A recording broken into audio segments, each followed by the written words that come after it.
Here's a brand new single-take story in the same long length and voice as before, English, one person telling everything that happened.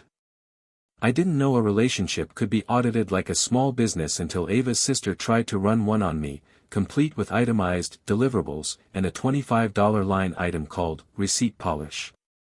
I learned the phrase receipt polish the way you learn there are spiders in the glove compartment, accidentally, angrily, and never in a way that lets you relax in a car again. Ava and I have been together 2 years and change. We live in a one-bedroom carved out of the top of a house that used to be all one family and now is 6 smaller experiments in adulthood. You reach our door by a staircase that makes everyone breathe a little more deliberately, and then you're in a room the color of toast. I do freelance audio work, podcasts mostly, plus the occasional audiobook someone recorded in a closet. Ava runs events for a neighborhood arts center, the kind of job that looks glamorous on Instagram until you realize it involves inventorying extension cords. Her sister, Paige, is a nurse, a new mom, and a person who believes in data even when there isn't any. If you tell her you got home fine, she'll ask for your step count. She loves Ava in a way that is a tight hug and sometimes a chokehold. Paige didn't dislike me so much as distrust the concept of boyfriend, a category she thinks is genetically mischievous. When I proposed that not all men were feral raccoons, she looked at me like I'd said raccoons can do their taxes if you just believe. The first wobble started on a Wednesday at 11:07 p.m. when my phone buzzed with a DM from an account named Mara City Kitchen. The name wasn't a person so much as a food truck plus a yoga studio. The profile picture was a cappuccino with a heart in the foam. The message said, "Hey. Weird one. Did you leave your blue windbreaker at City Kitchen tonight?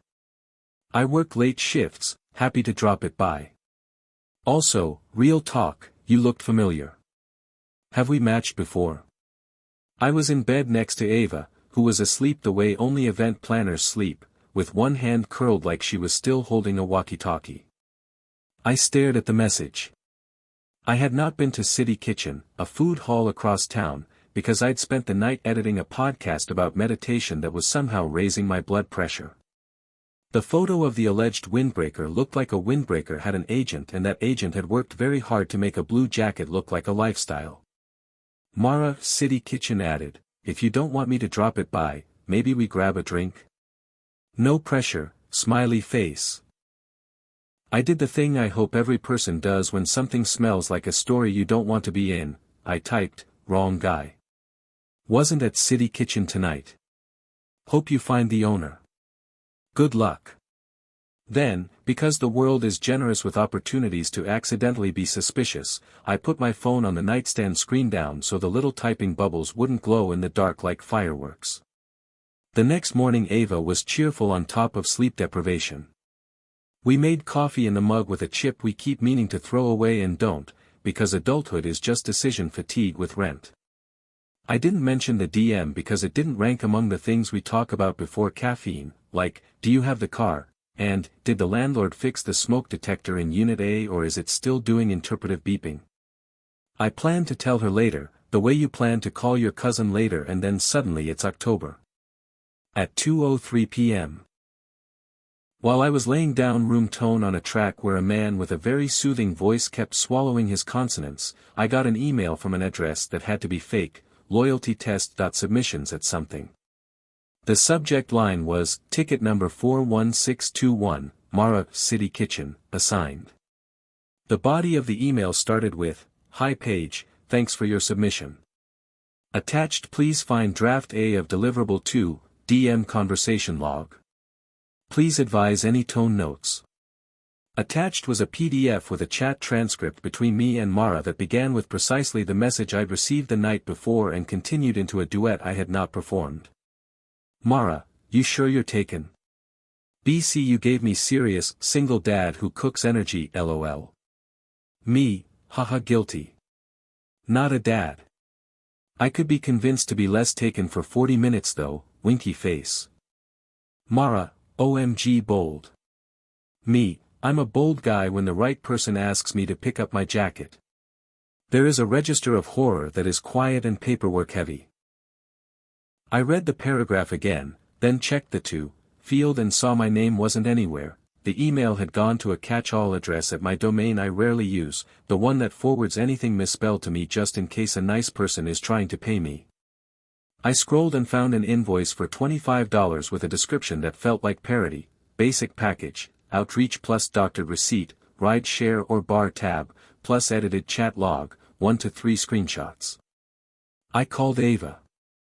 When Ava answers while at work, she says a version of, "I have 3 minutes," and somehow gives you 5. This time she said nothing, which is worse. I told her what I had received. I told her about the DM, my response, the email, the attached conversation where I apparently auditioned for a role in a movie called Man Who Makes Incredibly Bad Decisions in lowercase. I said her sister's name like a question and then like a word that had accidentally been sharpened. Ava breathed. I could hear the room she was in by the reverb, Conference A, which has the good curtains. "Okay," she said. "Okay. Okay. You didn't." "No," I said, "I did not." I said, "Wrong guy, good luck," and went to sleep in the bed I pay half the rent on because I like that bed because you are in it. She exhaled into a laugh that had dust in it. "I believe you," she said. "I already believed you. But I need to talk to Paige. You want me to come over there so you can put us in chairs?" I said, and she did laugh for real because we've been in chairs before, the kind of chairs families will out when they need to stage an intervention about Christmas travel. "No chairs," she said. "Just, don't answer anything else from Mara. Forward me what you got. And if anything else shows up, screenshot it. Data for Paige, since she loves data." "I'm sorry." "Not your fault," I said, which is a sentence people say even though they know the web between fault and not is sticky and huge. At 3:19 p.m., Paige texted, "Can you talk?" which is page 4, I have already made several assumptions. I replied, "In an hour. With Ava." There was a long pause and then the dots went away like she'd decided to fight a dragon instead. An hour later, we were on a FaceTime that looked like 3 small windows into 3 lives, none of which were properly lit. Ava's hair was in a messy bun that meant she was scheduling out of thin air. Paige had a sleeping infant on her chest and the haunted look of someone who has held a person for 42 consecutive hours. I could see my own forehead doing the thing it does when I am trying to be polite with my entire skull. "I'm going to lead with the thing I know," I said, because creativity has a time and this wasn't it. "Paige, I received an email that should not have gone to me. It suggests you hired a service to test whether I would cheat on your sister. They send you a draft chat log that includes sentences I did not write. Please tell me that somehow a raccoon walked across your keyboard and ignited a chain of events in which no one meant harm." Paige went through a spectrum: startled, defensive, embarrassed, back to defensive like a person running sprints. "I didn't hire anything to make you cheat," she said. "I hired a service to see if you would. It's a difference." "Is it?" Ava said in the voice she uses when a vendor claims a venue can have both silent disco and an opera at the same time. Paige's jaw worked. "Sam, I like you," she said to me, which is always how someone starts when the next part is not going to be a parade. "But you are a man, and you have a face, and my sister is gorgeous, and in the last 2 years 3 people I love have been blindsided by screenshots and I am not doing that again. This is a cheap test that makes sure the risk is low." "The risk of what?" Ava said. "Of him being like the last one," Paige said, and I saw it, the blurry man who had become a template for all men. The package was $25. That's less than I spend on coffee in a week. And before you say it, yes, I know surveillance is bad, my ethics professor would be disappointed, but also I know Sam would never see it unless he failed, and if he failed, better now, and if he passed, then you're both fine and he never needed to know. "He knows," Ava said, and dropped her forehead into her hand, which is her body's way of filing a complaint with management. "He knows because the service sent the proof to the wrong email. Paige, God, I love you, and also this is not protecting me, This is staging a fire drill and then starting the fire to see if the sprinklers work. I passed, I said, because apparently my mouth wanted to audition for optimism. But the proof you were about to get would say I didn't. The PDF shows me flirting. That did not happen. Which means your $25 bought fiction. Paige blinked. They said they edit for readability. Readability like novels, or readability like receipts? I said. Because the document shows me admitting to being available for 40 minutes, which is weirdly specific and also not something I have ever measured. Ava looked fully awake now, like she'd chugged a shot of adrenaline. Paige, who is the contact? I want a name. She hesitated long enough that the baby made a little sigh like even infants hate this part. The website is Loyalty Ledger, she said finally. The contact on the ticket is Claire. Send me everything, Ava said. She has a tone that turns even stubborn software into a server. Paige forwarded us the intake form she'd filled out, relationship duration, 2 years. Concerns, late nights editing, which hurt and also was accurate, instructions, use DM approach, avoid screenshots that look too clean. She sent the invoice. She sent the FAQ page that used phrases like, deliverables, and succinct proof, and, we cannot guarantee outcomes, which is corporate for, we might lie by accident. She sent the email address, Claire at Loyalty Ledger. I wrote to Claire, hi, I'm Sam. Please remove me from any and all tests. I did not consent to being contacted by your contractors. I received a draft chat log that includes words I did not write. That is called a fabrication. Stop. I CC'd Ava and Paige because the only thing stronger than anger is anger with witnesses. Claire wrote back 20 minutes later with a tone I recognized from 100 corporate apologies. Hi Sam, understood. I'm sorry for the distress. We act on user submissions, we don't target people unprompted. For deliverable 2, our editors sometimes paraphrase to fit character limits of certain apps. I will cancel the ticket and refund the fee. Paraphrase? Ava wrote, instantly. He said, wrong guy, good luck. Your paraphrase added, I could be convinced to be less taken for 40 minutes. That is not a paraphrase, that is a fantasy. Claire, you're right. I'm noting that. Me, also, who is Mara? Is Mara a person? A bot? A barista? Claire, Mara is one of our contractors. She uses a template for lost item outreach because it gets responses. We require them to mark clearly if the target declines, the editor missed that. I'm escalating. Again, I'm sorry. Paige typed, I did not ask for fabrication, and then stopped typing for a while and then wrote, I'm sorry too. Ava and I ended the call and sat with it. There's the fight you have with a stranger and the fight you have with your own future. This was the second kind. We ordered cheap Thai food because nutrition wasn't on the syllabus. She ate 2 bites and then put the fork down and said, I need to tell you the other reason Paige did this. She found a receipt in my car for a bar on Franklin with a $28 charge from last week and assumed it was you having a cocktail with someone you shouldn't have. I blinked. $28 is 2 club sodas and a tip, if I'm the one paying, because I don't drink during edits, oh. I remembered. That's from the live show I recorded on Wednesday. I was at the Franklin taproom from 6 to 9. I paid for 2 sparkling waters and parking validation because the host forgot their wallet. The receipt says 2 items because I bought the producer an actual beer after the show, which he Venmo'd me for. I put the receipt in your visor because mine was packed with fast food napkins. Ava's face went through a mix of relief and fury, like someone had put the right label on the wrong box. I told her it could be that, she said, and she said, we'll see. We'll see is a terrible hobby, I said. We decided to be proactive. Claire had refunded the $25 and promised to shut the ticket, but the email that had slipped to me felt like the tip of a very stupid iceberg. If a service had a receipt editor, we wanted to know what receipts looked like when they were done.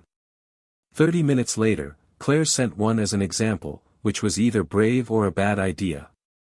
It was a ride-share stub showing, Sam, drop-off, City Kitchen, 11:22 p.m. The font looked almost right until you looked at the number 2, which was the wrong kind of smug. The timestamp was in 24-hour time even though the app in question typically shows 11:22 p.m. And the map thumbnail had a watermark that said preview in the bottom corner, which made the whole thing feel like a joke told by a printer. We didn't need that one, because at 12:06 a.m., while we were watching a show where everyone has extremely clean apartments, my phone buzzed again. Mara, again, if you change your mind, I'll be here till close, smiley face. I screenshot and did not respond. 30 seconds later, Claire emailed, please ignore any subsequent messages, some contractors are slower to stop when a ticket closes.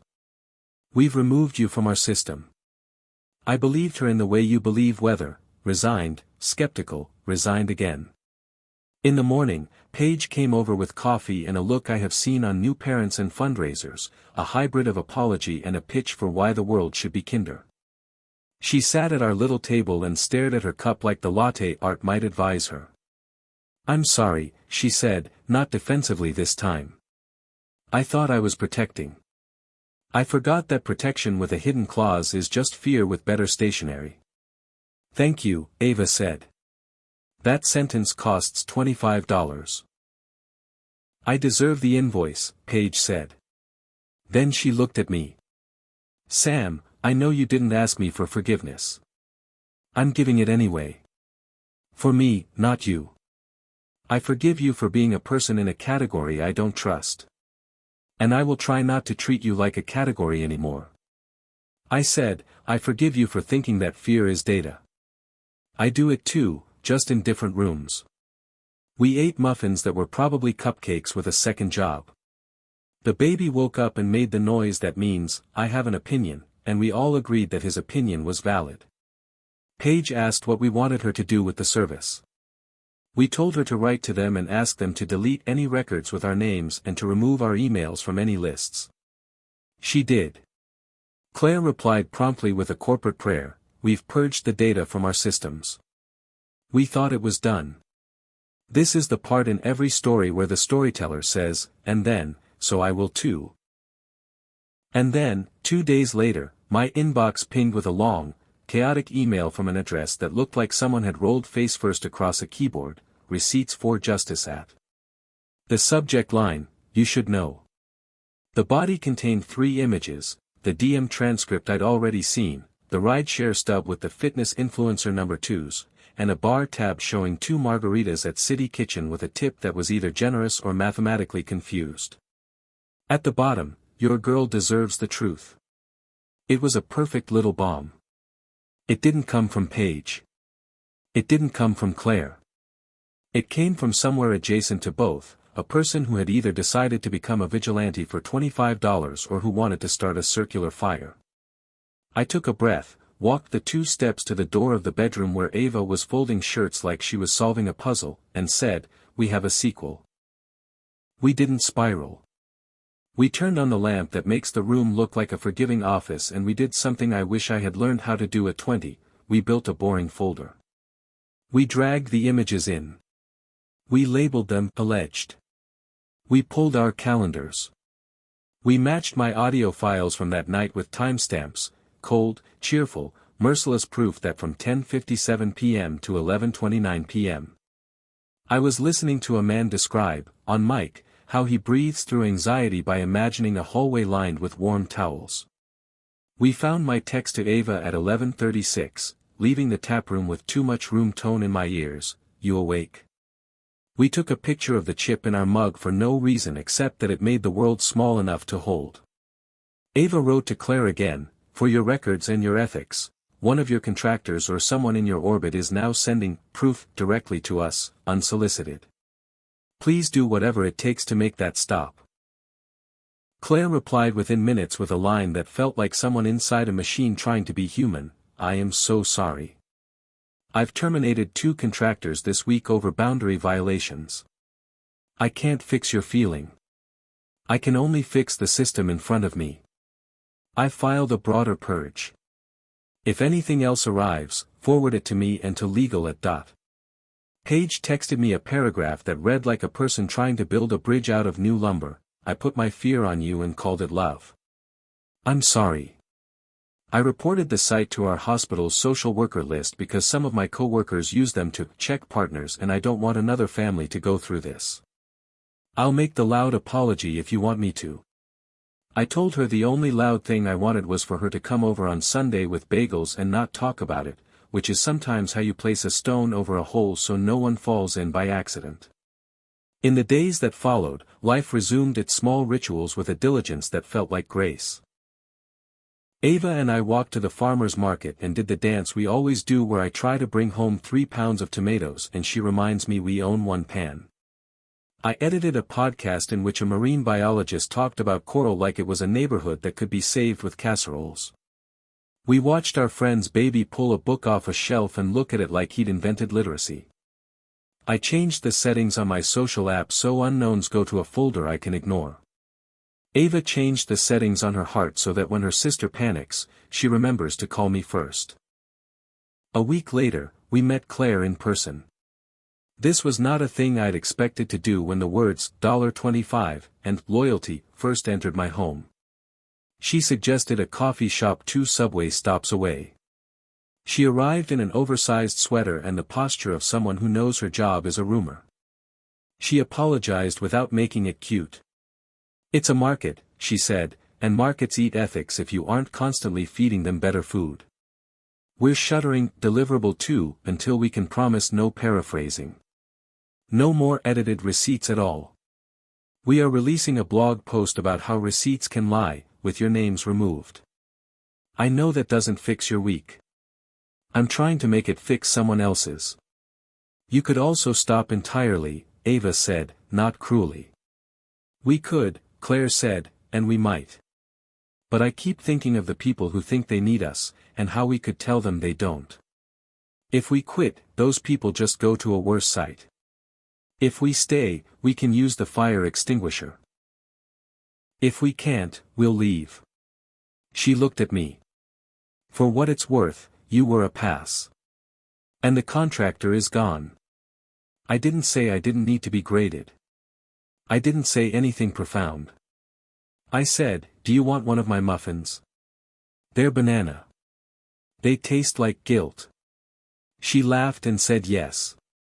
That night, in bed, Ava rolled toward me and put her foot on my shin the way she does when she wants to be as close as physics allows. This made me want to marry you, she said, and then blinked and said, I didn't mean to say that out loud yet. I heard it in your head 2 months ago, I said. But thank you for the official notice. She snorted. I won't do a scavenger hunt proposal, she said. I'll do a calendar invite. Subject line. I asked. Be a person with me for a very long time, she said. We didn't announce anything. We didn't change our social media to fiancé. We bought a plant that we have both promised not to let die and named it Paige, which we did not tell Paige.